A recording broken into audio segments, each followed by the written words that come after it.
안녕하세요, 뉴스반장입니다. 누가 이런 결정을 할 수 있을까요? 이재명 대표의 놀라운 결정이 저를 무척 당황스럽게 만들어버렸습니다. 단순한 승자 논리로 어떠한 방법과 수단을 총동원해서라도 반드시 이겨야 한다고 주장했던 제 자신이 한없이 부끄러워졌는데요. 역시 이재명이었습니다. 그는 결코 어려운 길을 피하지 않았는데요. 국민만 믿고 국민만 바라보고 앞으로 나가겠다며 모두가 생각하지도 않았던 길을 선택하며 승부수를 던졌습니다. 이재명의 선택과 결정, 저는 그를 믿고 함께하겠습니다. 결정된 순간 우리 모두가 원팀으로 반드시 이번 총선에서 크게 승리해야 할 텐데요. 저도 작은 힘이라도 보탬이 되도록 노력하겠습니다. 결정된 이상 더 이상 싸우지 않았으면 합니다. 거대 양당 한쪽이 위성정당을 만들면 패배를 각오하지 않는 한 맞은편 역시 대응책을 찾을 수밖에 없습니다. 칼을 들고 덤비는데 맨주먹으로 상대할 수는 없습니다. 선거 때마다 반복될 위성정당 논란을 없애고 준영동제는 사실상 껍데기만 남는 이 악순환을 피하려면 위성정당을 반드시 금지시켜야 되지만 여당이 반대합니다. 그렇다고 병립형 회기를 우리 민주당이 수용할 수도 없습니다. 존경하는 국민 여러분, 준연동제는 비록 불완전하지만 한 걸음 진척된 소중한 성취입니다. 과거로의 회기가 아닌 준연동제 안에서 승리의 길을 찾겠습니다. 깨어 행동하는 국민들께서 멋지게 이기는 길을 제시해 주실 것으로 믿습니다. 위성정당 금지법을 거부한 여당은 이미 아시는 것처럼 위성정당을 창당하고 총선 승리를 탈취하려고 합니다. 안타깝지만 여당의 이 위성정당을 막을 방법은 전혀 없습니다. 서생적 문제의식과 상인적 현실 감각으로 이상을 추구하되 현실을 외면하지 않겠습니다. 정권 심판과 역사의 전진에 동의하는 모든 세력과 함께 위성정당 반칙에 대응하면서 연동제 취지를 살리는 통합형 비례정당을 추진하겠습니다. 민주개혁 선거 대연합을 구축해서 민주당의 승리, 국민의 승리를 이끌어 내겠습니다. 민주개혁 세력의 맏형으로서 더불어민주당이 주도적으로 그 책임을 이행하겠습니다. 같이 칼을 들 수는 없지만 방패라도 들어야 하는 이 불가피함을 조금이나마 이해하여 주시기를 바랍니다. 저와 생각이 다른 분도 많으실 것입니다. 어떤 결정도 모두 저에게 책임이 있습니다. 내일을 따라 국민만을 믿고 가겠습니다. 죽기를 각오하고 반드시 승리하겠습니다. 민주개혁 세력의 총단결로 대한민국의 퇴행을 막고 총선 승리로 새로운 희망의 길을 열어가겠습니다. 더불어민주당 이재명 대표는 5일 40 총선에서 적용할 선거제의 비례대표 배분 방식과 관련해 준연동제 안에서 승리의 길을 찾겠다고 말했습니다. 이 대표는 이날 광주국립 5.18 민주묘지에서 연 긴급 기자회견에서 준연동제는 불완전하지만 소중한 한 걸음이라며 이같이 말했는데요. 이는 선거제 개편에 주도권을 쥔 이 대표가 사실상 현행 준연동형 비례대표제 유지를 선언한 겁니다. 이는 지난해 11월 멋지게 지면 무슨 소용이 있겠냐고 말한 것과는 전혀 다른 결정이었는데요. 얼마나 많은 생각과 고민이 있었는지를 보여주는 대목인 거죠. 그는 위성정당 금지법을 거부한 여당은 이미 위성정당을 창당하며 총선 승리를 탈취하려 한다며 안타깝지만 여당의 위성정당을 막을 방법이 없다고 토로했는데요. 이어 정권 심판과 역사의 진전에 동의하는 모든 세력과 함께 위성정당 반칙에 대응하면서 준연동제의 취지를 살리는 통합형 비례정당을 준비하겠다며 민주개혁 선거대 연합을 구축해 민주당의 승리, 국민의 승리를 이끌겠다고 말했습니다. 그러면서 반칙이 가능하도록 불완전한 입법을 한 것을 사과드린다. 약속드린 위성정당 금지 입법을 하지 못한 점을 사과드린다며 결국 준위성정당을 창당하게 된 점을 사과드린다고 고개를 숙였는데요. 다시금 대의를 위해 희생도 감수하겠다는 진정한 지도자의 모습을 봅니다. 앞서 민주당은 비례대표 배분 방식을 놓고 현행 준연동제 유지와 병립형 회기를 두고 전당원 투표를 검토했지만 지도부 논의 끝에 모든 결정을 이 대표에게 위임하기로 했는데요.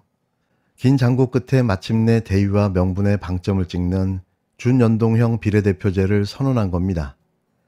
역시 이재명이기에 가능한 결정이었는데요. 이제는 승리를 위해 모두가 힘을 모을 때입니다. 오늘 총선이 65일 남았죠. 그런데 이 선진국 대한민국, 민주주의 국가 대한민국에서 아직도 선거제가 결정되지 않았습니다. 더 참담한 것은 그 선거제가 하나의 정당도 아니고 하나의 사람의 마음에 달려있는 상황이라는 점입니다. 민주당에게 이게 민주주의인지 묻고 싶습니다. 비례대표 선출 방식에 대해서 우리 당의 입장을 말씀드립니다. 우리 당의 입장은 대단히 단순하고 선명합니다. 왜냐하면 한 번도 바뀐 적이 없기 때문입니다. 우리는 병립형으로 국민들의 민의를 반영해야 한다는 것이 우리 입장입니다. 민주당이 이 문제에 대해서 갈팡질팡 해온 것을 우리는 다 봐왔습니다. 그런데 그 이유가 어떤 것이 민의를 더 잘 반영하는지가 아니라 어떤 것이 이재명 대표에게 더 유리한지, 어떤 것이 그 진영에서 나눠먹기를 하는데 유리한 것인지에 대한 다툼이었기 때문에 참담한 것입니다. 그렇게 정치하면 안 된다고 말씀드립니다. 이거야말로 1인 지배의 체제가 되는 것이고 입법 독재입니다. 민주당을 다수당으로 국민들이 만들어주신 것은 이렇게 대표 한 사람이 선거제를 좌우하라고 만들어준 것이 아닙니다. 우리 국민의힘과 우리 국민의힘의 지지자들께 제가 다짐드립니다. 우리가 공약을 피는 4월에 승리하지 못한다면 이런 식으로 이재명 대표 한 명이 이 나라의 모든 것을 좌우하는 입법 독재 상황이 일상화되고 고착될 것입니다. 우리가 더 분발해서 반드시 우리의 할 일을 하고 국민을 위해서 반드시 이기자는 말씀을 드립니다. 참 한심한 인간, 진심 한심한 인간임에는 틀림없습니다. 자신의 예상이 빗나간 탓일까요? 결국 대의를 위한 결정을 내린 이재명 대표를 향해 또 깐족깐족 딴죽을 걸어가며 아무 말 대잔치를 벌였는데요. 저는 진심 한동훈의 뇌구조가 궁금합니다. 어쩌면 이렇게 경박하고 천박하며 깃털처럼 가벼울 수가 있는 걸까요? 대체 어떤 삶을 살아왔길래 이런 모습을 아무렇지도 않게 보여주는 걸까요? 나르시즘에 빠진 최악의 모습이 한동훈의 지금의 모습이 아닐까 생각되는데요. 매일매일이 경악스럽습니다. 한동훈 국힘당 비상대책위원장은 5일 이재명 더불어민주당 대표의 선거제 입장 발표가 예상되는 가운데 선거제가 하나의 정당도 아니고 한 사람의 마음에 달린 상황이다. 민주당에게 이게 민주주의인지 묻고 싶다고 떠들어댔는데요. 한 위원장은 이날 오전 국회에서 열린 비대위원 회의에서 국민들은 대표 한 사람이 선거제를 좌우하라고 민주당을 다수당으로 만들어준 것이 아니다라며 근본도 없는 헛소리를 짓거려댔습니다. 왜 지금 이런 상황이 벌어지고 있는가는 모두 생략한 채 그냥 자신이 짓거리고 싶은 말만 하고 있는 건데요. 한동훈의 이런 모습에 놀아나는 30% 미만의 국민들을 생각하면 안타까운 마음뿐입니다. 한 위원장은 민주당이 이 문제에 대해 갈팡질팡 해온 것을 우리는 봐왔다. 어떤 것이 민의를 더 반영하는지가 아니라 어떤 것이 이재명 대표에게 유리한지, 어떤 것이 그 진영에서 나눠먹게 하는데 유리한 것인지에 대한 다툼이었다며 참담하다. 그렇게 정치하면 안 된다고 거품을 물어댔는데요.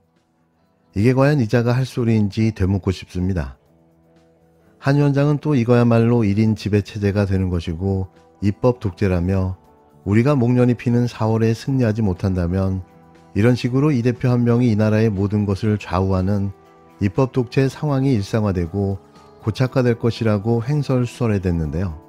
지난 주말부터 나오기 시작한 목련이 피는 4월. 참 낯섭니다. 보통 4월 하면 개나리, 진달래, 장미 이런 꽃이 떠오르지 않나요? 그러고 보면 사용하는 단어가 참 유별난데요. 동료시민, 목련이 피는 4월, 개딸 전체주의, 운동권 전체주의. 왜 저는 자꾸 북한식 단어를 사용한다는 생각이 들죠? 저만 그런 생각을 하는 건가요? 이 양심도 없는 인간의 정체가 점점 더 궁금해지고 있습니다. 지금 이미 국민의힘이 협상을 하는 것처럼 얘기를 하면서도 아시는 것처럼 위성정당 발기인대회까지 마쳤습니다. 당명까지 정한 것 같습니다. 눈에 띄는 기만 전술이었다는 생각이 듭니다. 정확한 의도는 저도 지금 잘 모르겠습니다. 그러나 분명한 것은 현 연동제를 완벽하게 무력화시키는 위성정당을 만들겠다고 선언한 것이고 실천하고 있고, 공약은 잘 실천 안 하면서 이런 건 잘 실천합니다. 그리고 위성정당을 막기 위한 입법에도 전적으로 협조하지 않았습니다. 거부했습니다. 이렇게 될 경우에는 국민의힘을 지지하는 유권자가 찍은 표는 100% 비례 국회의원 선출에 반영이 됩니다. 그런데 우리 자칫 잘못하면 우리 민주당을 지지하는 국민들의 비례 정당 투표가 봉쇄되는 결과가 돼서 표심의 왜곡, 즉 주권의 왜곡이 일어날 수 있다는 것입니다. 사실 당연히 위성정당 같은 형태는 없어야 되지만, 말씀드린 것처럼 상대방이 반칙을 하고 원투 경기에서 칼을 들고 나오는데 우리가 칼을 들지 말자라고 주장했고, 또 칼을 들 수 없게 규칙을 만들자고 했는데 상대방이 끝까지 거부해서 칼을 들고 나오면 저희가 똑같이 칼을 들 수는 없어도 최소한 냄비 뚜껑이라도 들어서 막아야 되지 않겠습니까? 그래서 그런 차원에서 국민의 표심이 왜곡되지 않게 하는 것도 중요하고, 또 그러나 우리가 합의했던 연동제를 통한 비례성 강화라고 하는 이런 중요한 과제로 외면할 수 없기 때문에 그 양자를 적절히 조화하는 방안을 찾기로 한 것입니다. 어느 기준에 어느 선이 적정할지는 결국은 우리 국민들의 눈높이와 상식에 맞춰 판단해야 되지 않을까라고 생각합니다.